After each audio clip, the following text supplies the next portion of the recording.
Hayyee barattoota akkam nagaa keessanii haalli baruuf barsiisuu maal fakkaata? Barnoota keessan haalaan hordofaa jirtu abdadha. Har'a kan ilaallu gosa barnoota Ikoonomiksii kutaa 9ffaa boqonnaa 6ffaa Introduction to Money kan jedhu kana ta'a.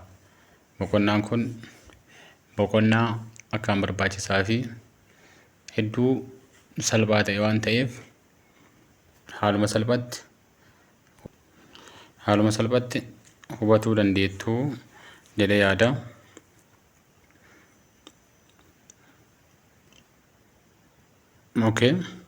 Eegaluun duratti haalli baruu fi barsiisuu kun yoo kan isinitti tolu ta'e koomentii naa kaa'aa, laayikii fi sheer gochuun hiriyoota keessaniifis qoodaa, akkasuma chaanaalii kana sabiskiraayib gochuun nu jajjabeessaa jechuu barbaada.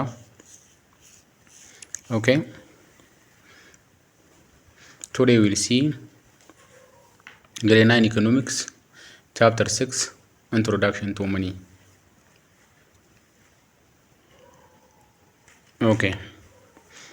Eegaluu kennaan duratti mee mallaqa yoo jedhamu maal yaadattu?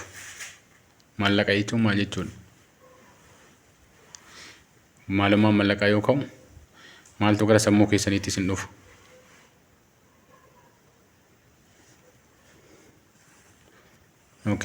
Introduction keessatti haa ilaallu. This unit introduce the nature of money. Maalummaa mallaqaa, uumama mallaqaa, mallaqni maal akka ta'e nuuf himaa jechuudha. Boqonnaan kun maalidha mallaqni? Faayidaan mallaqaa maali? Mallaqni yoo jiraatu dhabaate rakkoo maal qaba waan jedhu kanaaf deebii nuu deebisa. What it is, inni maalidha? How it work, inni akkamitti dalaga kan jedhu ilaalla. And a critical role in financing of the economic system. Sirna dinagdee kana geggeessuu keessatti gaheen isaa maali? Rooliin inni qabu yookaan gaheen mallaqni qabu economy keessatti maali kan jedhu ilaallaa jechuudha. In this unit we discuss the efficient resource allocating role that money plays in the economic and its basic function. Allocating resource jechuun qabeenya hiruu. Fakkeenyaaf namni dhaabbata tokko qabu dhaabbata isaa san keessatti dalagaalee garaagaraa dalagaa. Dalagaalee kana hundaafuu mallaqa kana yookaan qabeenya isaa kana ni qoodaa jecha. Qabeenya isaa kana yoo qoodu maalitti fayyadameeti? Mallaqa kanatti fayyadamee baajata iddoo isa barbaachisu hundatti ramadaa jechuudha. Allocating efficient resource jechuunis isuma kanaa jecha. Roolii inni qabu. Osoo mallaqni hin jiraanneeti akkamitti dhaabbata keenya akka geggeessinu nutti ulfaatuu danda'a jecha. Dipaartimentii garaagaraatiif yoo hiramu manuma barumsaa keenya fakkeenya yoo fudhanne manni barumsaa keenya dipaartimentii garaagaraa qaba. Dipaartimentoota kana hundaafuu qabeenyatu nu barbaachisa. Fedhiin isaanii waan jiruuf fedhii sana guutuudhaaf ammoo mallaqni dirqama jiraatu qaba jecha. Mallaqa sana ammoo hiruudhaan akka isaan fedhii sana guuttatan goonaa hojiin sun akka geggeeffamuuf jechuudha. Unit objective, kaayyoon boqonnaa kanaa maali? At the end of these units, what we will understand. Erga boqonnaa kana xumurree booda maal hubatuu dandeenya? Maal irraa argatuu dandeenya kan jedhu jecha. Akka barataatitti isin wantoota asiin gadi jiran kana irraa hubatuu dandeettu. Tokkoffaa, describe the function of money. Dalagaan mallaqaa maal akka ta'e, mallaqni maal nu fayyada, maal nu dalaga kan jedhu ni hubattu. Lamaffaarratti, describe the evolution of money in Ethiopia and globally. Evolution jechuun wanti tokko adeemsa tirannaatiin yookaan ammoo adeemsa suutaatiin jalqabarraa hanga ammaatitti dhufuusaa agarsiisaa jecha. Mallaqni akkamitti as gahe, mallaqa karansii harkaa qabnu kana yookaan ammoo isa birrii jennee harkatti qabannu kana eessarraas dhufe waan jedhu adeemsa akkamii keessa darbee mallanni adda haala hundaan mijataa taate kana bira geennee waan jedhu laalla. Isa akka Itoophiyaatii fi akka addunyaatitti illee jechuudha. Asa gloobaaliitti. Emulate the factor affecting the demand and the supply of money. Wantoonni fedhii fi dhiyeessii mallaqaa affect gochuu danda'an maal fa'a?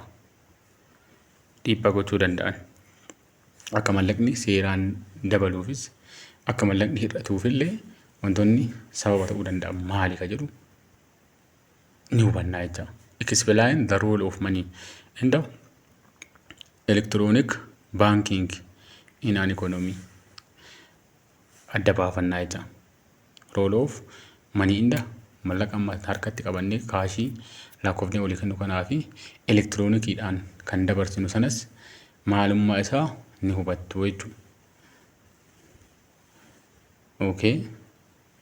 Hanga tokko na hubattan jedhee yaada. Activity asirra jiru kana haa ilaallu. Gaafilee kanneen adeemsinu jechuudha. Okay. Number 1. What is money made of? Mallaqni maalirraa hojjeta? Meetti yaadaa?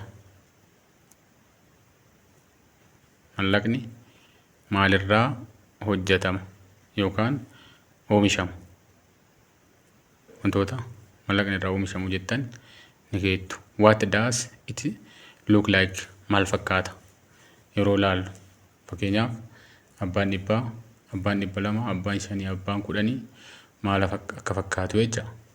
What was the significance of innovating money? Bu'aan isaa maali? What is the use of money in the economy? Dinagdee keessatti mallaqni maaliif nu fayyada? Maaliidhaaf nu fayyada?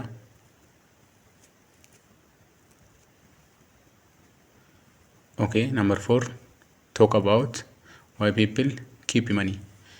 Dhalli namaa maaliif mallaqa kaa'ata? Yookaan ammoo mallaqa maaliif qusata? Maalidha sababni isaa? Dagyaa lamaaf dhalli namaa sababa hedduuf mallaqa qusatuu danda'a. Isaan keessaa inni tokko fedhii ofii ittiin guuttatuuf yookaan ammoo jireenya guyyaa guyyaa isaa ittiin gaggeeffatuuf mallaqa kaawwataa jecha. Discuss potential benefits of electronic banking.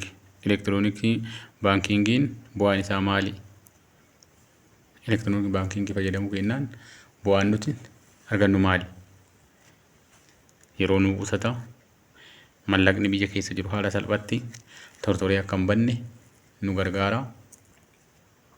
Ammas balaalee garaagaraa qabeenya keenya mudachuu danda'an irraa nu ittisuu danda'a.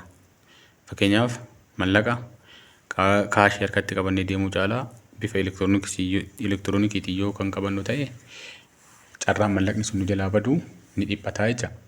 Hattuun nu saamee wantoota garaagaraa ta'uu hin danda'u.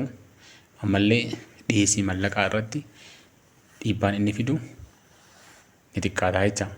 Mallaqni bifa elektiroonikiitiin deemu wantoota hedduu irraa nu oolchuu danda'a. Faayidaan isaanii kanaa jecha. Kii konseptiin ammoo wantoota ijoo boqonnaa kana keessatti isin laaluu qabdanii jechuudha. Kastamarlee jechuun maal jechuu akka ta'e, deebt, manii wantoonni kunniin waanuma as keessatti ilaallu waan ta'eef let's start 6.1 definition of money. Mallaqa jechuun maal jechuu? Mallaqa jechuun maal jechuu? Tiyaadame. Okay. Economists define money as a general accepted in payment for goods or service or in the repayment of debt. Economistoonni yookaan hayyuuleen dinagdee mallaqa akkamitti ibsanii? General accepted in payment, waan kafallu tokkoof akka bakka bu'aa waan kafalluu saniitti waan fudhatama argate. Sadarkaa biyyaatitti ta'uu danda'a, sadarkaa addunyaatitti ta'uu danda'a. Wanti kun seeraan waan fudhatamummaa qabu waan nuti nama san irraa fudhannuuf bakka bu'aa waan ta'ee jedhanii hiikuu jecha. For goods or service tajaajila yookaan meeshaa bitanne tokkoof bifa kifiyyaatiin kan isa sanaaf kafallu mallaqa jedhama. Fakkeenyaaf namni tokko meeshaa tokko yoo bitate yookaan ammoo tajaajila tokko yoo argate kafaltii inni kafalutu jira jecha. Kafaltiin inni kafalu sun maal jedhama? Mallaqa jedhama. Mallaqni sun waan barbaade ta'uu danda'a. Akkaataa walii galtee yookaan seera biyya sanaa irratti hundaa'a. Meeshaadhaan walii galuu ta'uu danda'a. Wanta ripireezenti godhanii yookaan bakka buusanii wanti kun akka mallaqaatti nu haa tajaajilu jedhanii irra walii galuu danda'a. Waan seera biyyattiitiin appruuf ta'ee akka jiddugala bittaa fi gurgurtaatitti wanta nu tajaajiluun mallaqa jennaani jecha. Akkuma sanillee in the repayment of debt liqaa nurra jiru tokko ittiin kafaluudhaaf nama tokko irraa fakkeenyaaf liqaa waan ta'ee fuutee qabeenya wayyaa ta'uu danda'a, meeshaa wayii ta'uu danda'a yookaan tajaajila wayii nama san irraa fudhatteeti ta'uu danda'a. Idaa sirra jiru san ofirraa baasuudhaaf wanti ati kafaltu sun is called as money jedhama jecha. Mallaqa ta'a jechuudha. Kanaaf waayyuun diinagdee akkanumatti hiika. Nuti akka mataa keenyaatti general accepted in payment for goods or service in the repayment of debt jennee hinnaa jecha. Fakkeenyaaf mallaqa konkolaataa yaabbannee sababa tajaajila san fayyadamneef iddoo tokko gara iddoo tokkootti mallee wanta nu kafallu sun mallaqa ta'uu isaa nu agarsiisa jecha. When most people talk about money, they are talking about currency. Namoonni baay'ee yoo waa'ee mallaqaa haasan waa'ee karansii biyya sanaa haasa'utti jiru jechuudha. If for example akka fakkeenyaatti someone come up to you and shouts loudly your money or your life, you should quickly hand overall your currency rather than risk your life.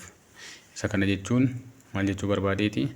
Osoo namni tokko si doorsisuudhaan yookaan ammoo bifa dhaadannootiin mallaqa hankee baasi jedhee sagalee ol guddisee akkasitti haasa'u ta'eetii jedha. Ati maal goota? Lubbuu kan kee dhabuu caalaa mallaqa sana kennitaafii akka jechuuti jecha. Rather than your life jechuun lubbuu kan kee dhabuu caalaa mallaqa sana isaa kennitaa jecha. You would not ask hin gaafattu. What exactly do you mean by money? Osoo namni tokko yeroo saffisaan sitti dhufee mallaqa dafiitii baasii akkasii gaafatu ta'eeti mallaqni maalii itti gaafatu hin dandeettu jechuudha. Money is an any good as biratti hiika. Money is an any good that is widely used and accepted in transaction. Meeshaa kamiinuu haa ta'u wanti walii galteedhaan fudhatamummaa argate yookaan ammoo seera san biyya sanaatiin labsame mee akka jiddugala bittaa fi gurgurtaatitti nu haa tajaajilamu jedhamee wanti irratti walii galame hundinuu mallaqa jedhama jecha. Transaction means transferring one things from one place to another place akka jechuuti. Kana jechuun waan tokko iddoo tokko gara tokkootti dabarsuu. Transaction jechuun waan nama lama yookaan sadii achi ol jidduutti daddabarsa raawwatamu kanaa jecha. Transaction jechuun transferring jechuudha. Transferring money from one person to another person is called transaction. Daddabarsi nuti jidduu nama lamaa yookaan sadii yookaan achi olii jidduutti wanti dabarsinu kun transaction jedhama. Involving the transfer of goods and service from one person to another. Nama tokko irraa nama tokkotti wanta nu dabarsinu sana jecha. Inni sun ammoo maal ta'uu qaba? Acceptability qabaatu qaba jechuun fudhatamummaa qabaatu qaba. Caal jenneetuma waan argine waraqatas ta'u lafaa kaasnee wanti kun mallaqa jechuu hin dandeenyu jecha. Sadarkaa biyyattiititti yookaan ammoo sadarkaa seera biyyattiitiin fudhatamummaa qabaatu qaba jecha.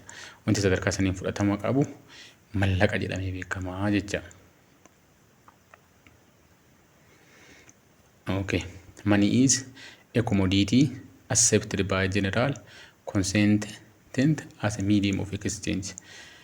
Akka seera biyyattiitti jiddugala bittaa fi gurgurtaa jedhamee waan irratti walii galame jecha.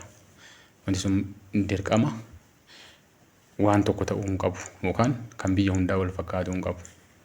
Waan seerri biyya sanaa hayyame akka jiddugala bittaa fi gurgurtaatti ittiin haa tajaajilamu wanti jedhame sun mallaqa jedhama jechuudha. It serves as a medium of expressing prices and value. Inni akka maaliititti tajaajila akka jiddugala bittaa fi gurgurtaatti tajaajila jecha. Mallaqni nuti kenninu sun meeshaa wayii fudhachuudhaaf kennaarra waan ta'eef waan bitannuu fi waan gurgurannu sana jidduu taa'ee machnuu godhaa jecha. It is a medium of exchange jechuudha. Medium is middle of two things, buyer and seller kan jennu sana. Bitataa fi gurgurataa jidduu taa'ee akka isaan dhimma walirraa fixatan kan godhu kun mallaqa jedhama jecha. As currency it circulates and moves from person to person and country to country. Nama gara namaatti biyyaa gara biyyaatti facilitating trade and serving as a primary measure of wealth. Akkamitti tajaajila facilitating trade daldala mijeessu jechuudha. Facilitating trade jechuun daldala mijeessu akka daldalli mijatu. Akka daldalli haala salphaadhaan biyyoota irraa gara biyyaatti namarraa gara namaatti akka godhu sarfi nu godha waan nu tajaajila jecha. In the serving as a primary measure of wealth. Qabeenya biyya takkaallee qabeenya nama dhuunfaallee tilmaamuudhaaf isatti fayyadamna jecha. Qabeenya nama tokko biliina gana, miliina gana, kumaa gana, dhibba gana jennee ittiin ibsina waan ta'eef it serves as the primary measurements of wealth. Whether the wealth is individual wealth or country or group wealth ta'uu danda'a jecha. Inni kan nu tajaajilu as a center of exchange itti nu tajaajila jecha. An essential character that money has is that it is immediately exchangeable for all kinds of marketable assets. Karakteriin amalli isaa yookaan wanti inni qabaatu qabu maaltu qaba? Such as good in the service, real estate or whatever. Each person accepts money as a means of payment because he or she is confident that other will accept as a payment for him or herself.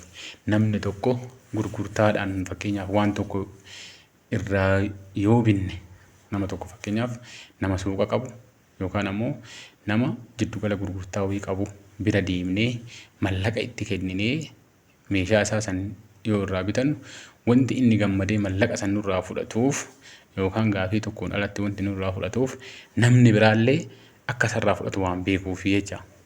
Osoo acceptability qabaatu baatee osoo seera biyyattiitiin fudhatamummaa argatee jiraachuu baatee namtichi sunillee bifa sanaan nurraa fudhatuu hin danda'u jecha. Confidence hin qabaatu jecha. Isa kana ibsuu barbaadeetti bakka kanatti. Wanti namni tokko yeroo ati mallaqa tokko kenniteef gammadee waan gaafii tokkoon alatti sirraa fudhatuuf sababa namni biraallee akka sirraa fudhatu beekuuf jechuudha. The social convention could either be established through legal or other means. For commodity to be accepted as a money, meeshaan tokko akka mallaqaatitti fudhatamuuf it must meet the following criteria. Wanti tokko mallaqa jechuudhaaf wanti biyyi tokko itti fayyadamu mallaqa jedhee fudhatamuudhaaf ulaagaalee armaan gadii guutuu qabaa jecha. Ulaagaaleen armaan gadii kun dirqama jecha. Qormaata irratti illee iddooleen akkanaa kun dhufuu danda'u waan ta'eef sirriitti hordofuu qabdu jechuudha. Tokkoffaa standardization. It must be easily standardized, making it simply to assert its value. Inni maal ta'uu qaba? Standardii eeggachuu qabaa jecha. Maalidhaafi akka namni tokko waan tokko ittiin tilmaamuuf standardii mallaqni tokko guutuu qabu guutuu qabaa jecha. Standardii kan guute ta'uu qabaa jechuudha. Ammallee acceptability fudhatamummaa seeraa qabaatuu qabu. Addunyaatti illee wanti kun mallaqa biyya kanaati jedhamee beekamuu qabaa jecha. Maaliidhaaf fakkeenyaaf biyya keessa qofa fudhatamummaa qabaatee biyyoota biraa irratti kan fudhatamummaa hin qabne yoo ta'e rakkoo ta'a jecha. Acceptability jiraatuu qaba widely.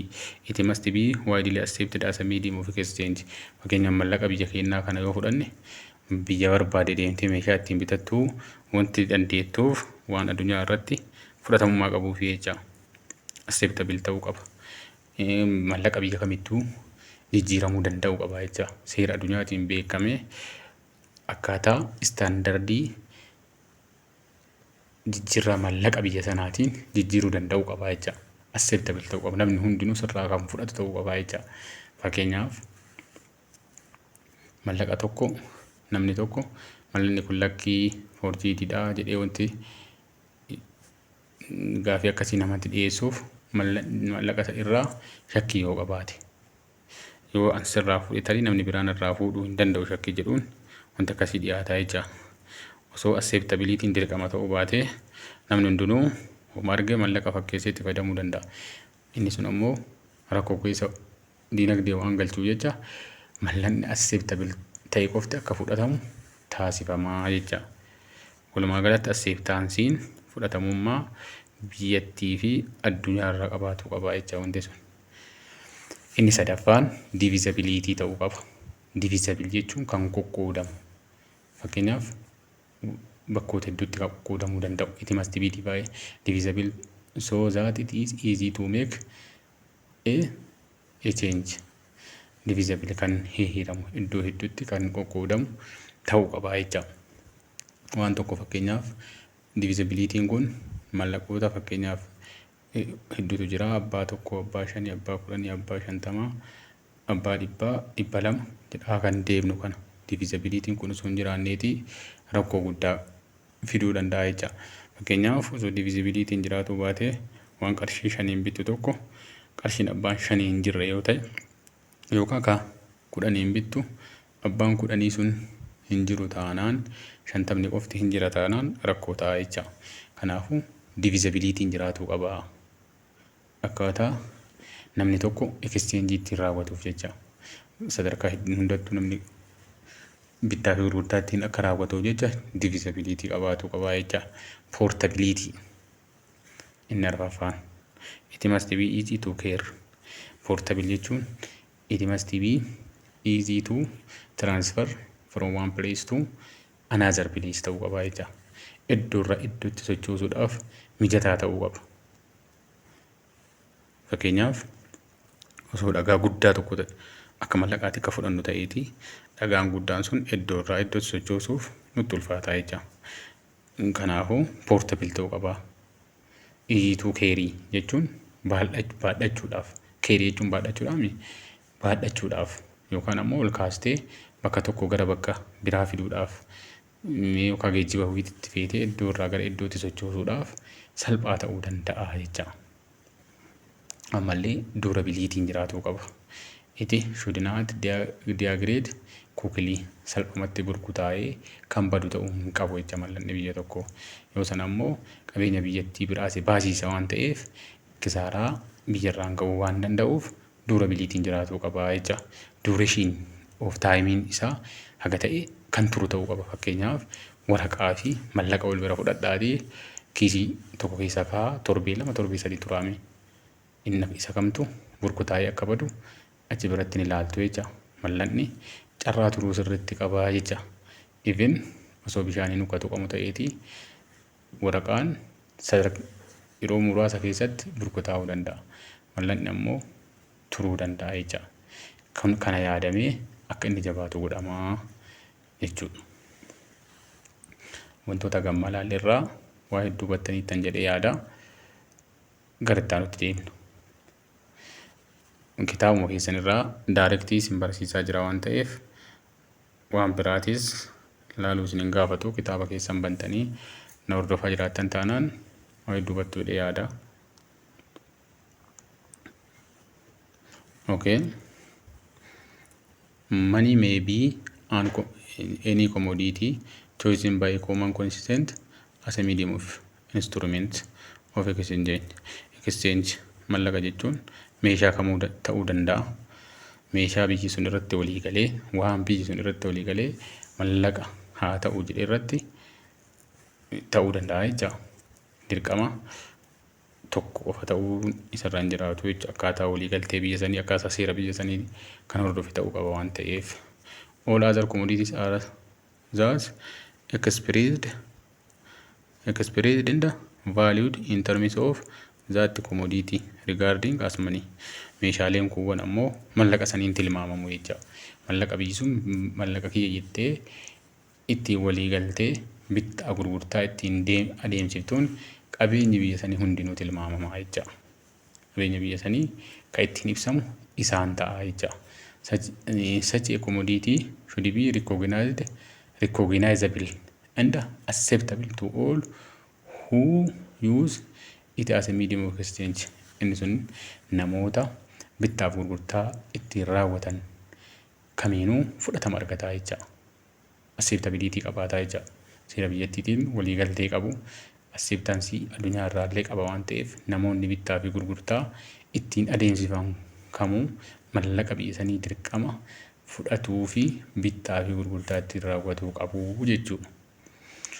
It is commodity that is accepted customarily without any special test of quality or quantity. Mallaqni sun haga mallaqa biyya sanii ta'etti ulaagaa biraatitti osoo hin ceenamne maamiltoonni ittiin fayyadamuuf dirqama qabu jecha. Quality fi quantity isaa ilaaluudhaan irratti jecha. Kana jechuun mallaqni tokko istaandardii hunda guutee tarii mallaqni sun gara moofiinsaatiitti deemuu danda'a. Isa kanarratti gaafii kaasuun seeraa miti jecha.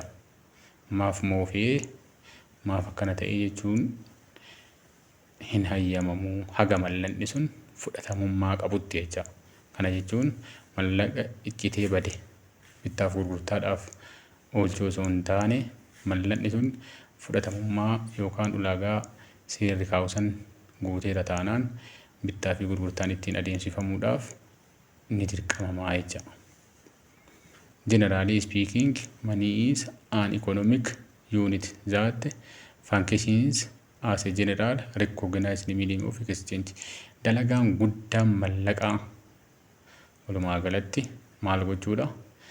Daddabarsa ittiin raawwatuuf jecha. Daddabarsa meeshaa fi tajaajilaa namaa fi nama jidduutti biyyaa fi biyya jidduutti ittiin raawwatuudha.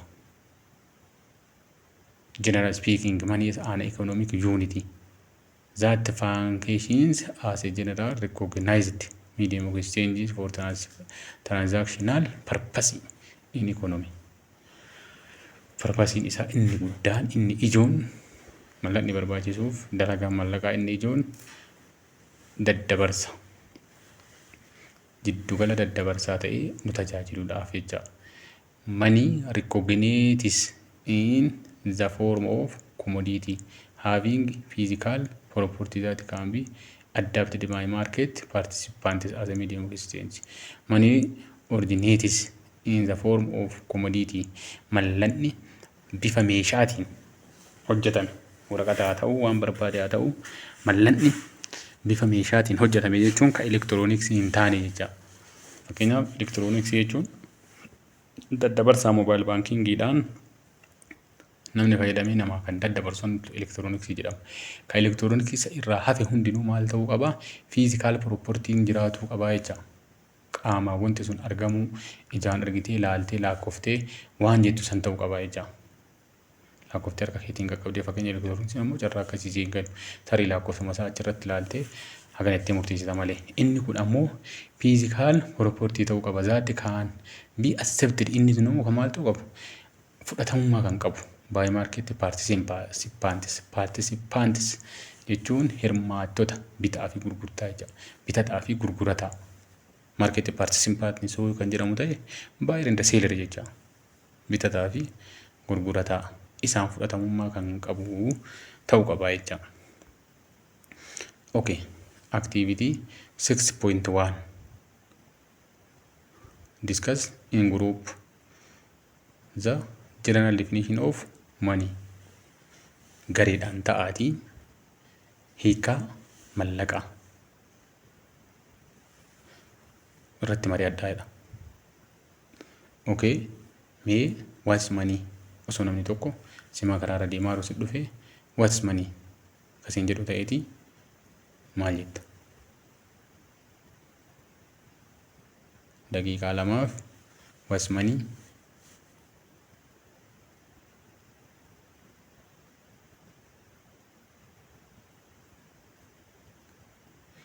money is what? Money is any commodity which accepted as a medium of exchange. Akka mallaqa jechuun meeshaa kamiinuu haa ta'u waan akka jiddugala bittaa fi gurgurtaatitti fudhatamummaa argatee biyya tokko keessatti ittiin tajaajilanii jechuudha. Yookaan ammoo meeshaa bitataa fi gurgurataa jidduutti akka daddabarsaatitti nu tajaajiluun mallaqa jennaa jecha. Bitataa fi gurgurtaan akka walirraa bituu fi walitti gurguruuf wanti nu tajaajilu kamuu mallaqa jedhama. Dhumate. Identify the criteria for commodity to be accepted as money. Waan kana sirriitti ilaalaa.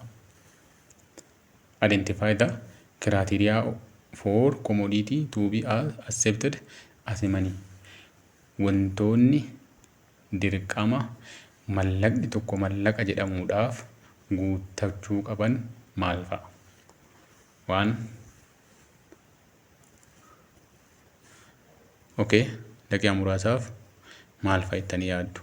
Mallaqni tokko mallaqa jedhamuudhaaf ulaagaa akkamii guuttatuu qaba? Daqiiqaa lamaan tokkoof tiyaadaa.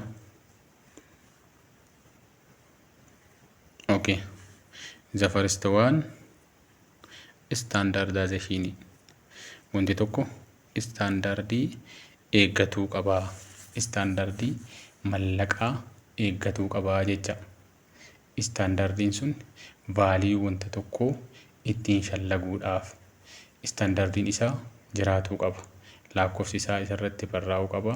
Saayiziin isaa ammoo saayizii guddaa ta'ee nama rakkisu yookaan ammoo wantoota nuuf hin mijanne ta'uu hin qabu jecha.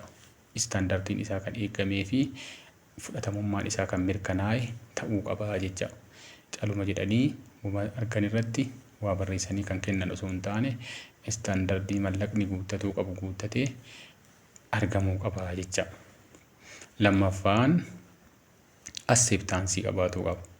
Acceptance jechuun fudhatamummaa sadarkaa biyyaatii fi sadarkaa addunyaatitti qabaatuu qaba. Acceptance yoo jirre ammoo mallaqa sana maamilli atitti fiddee meeshaa tokko irraa bitatuuf taatu yookaan ammoo tajaajila tokko irraa fayyadamuudhaaf taatu sirraa hin fudhatu waan ta'eef acceptance jiraatuu qaba jecha. Inni sadaffaan ammoo durabilitiin jiraatuu qaba. Durabilitiin isaa salphumatti kan ciccitu ta'uu hin qabu. Ciccitee ammuma badee yeroo gabaabaa keessatti biyyattiin akka mallaqa sana oomishtu kan godhu ta'uu hin qabu jecha. Yeroon isaa yoo xiqqaate turtii hedduu qabaatuu qaba mallaqni tokko. Yoo san hin taane ammoo guyyamaa guyyatti oomishamaa kan deemu yoo ta'e qabeenya biyyattii miidhaa deema waan ta'eef sirriin ta'uu jecha. Dureeshiniin isaa dheeraa ta'uu qaba. Kan turu ta'uu qaba jecha. Ammallee inni arfaffaan maalidha? Inni arfaffaan easy to transfer ta'uu qaba. Easy to transfer one place to another place keer gochuudhaaf salphaa ta'uu qaba jecha. Baadhattee iddoo tokkorraa gara iddoo tokkootti geessuuf waan sitti ulfaatu ta'uu hin qabu jecha. Gaafa akkas ta'e ammoo nama rakkisa waan ta'eef fudhatamummaa mallaqa sanii gaafii keessa galchaa jecha. Iddoorraa iddootti sochoosuuf waan salphaa ta'e ta'uun dirqamaa jecha. Wantoonni kunniin kiraateriyaa mallaqaati. waan hagammaat laalli kana hubattaniirtu jedhee yaada. Gaafii wanti isinitti ta'u yoo jiraate bifa koomentiitiin na beeksisuu dandeettu.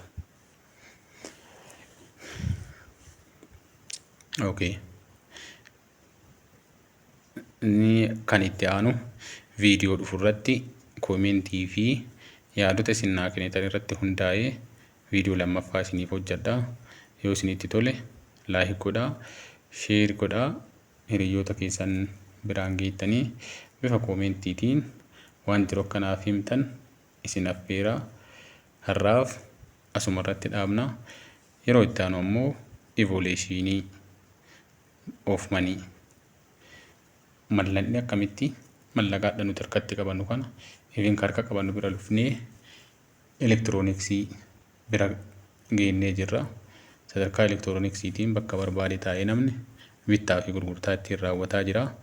Akkamitti as geenne kan jedhuu fi as ga'uudhaaf ammoo wantoota akkamii daddabarsinee wantoonni dabarsine sun ammoo maaliidhaaf mallanni kaleessa ture sun jijjiirame haalataan hawaasni kaleessaa qaroominaan dura akka mallaqaatitti maal fayyadamaa ture, wanti isaan fayyadamaa turan sun ammoo miidhaa akkamii qaba, faayidaa akkamii qaba, ka hadha jiru kun ammoo faayidaa akkamii qaba, miidhaa akkamii qaba, fuulduraaf ammoo garamitti deemamaa jira waan jedhu sirritti adda baafnee kan ilaallu ta'a waan ta'eef yaada keessaniin koomentii gochuudhaan akka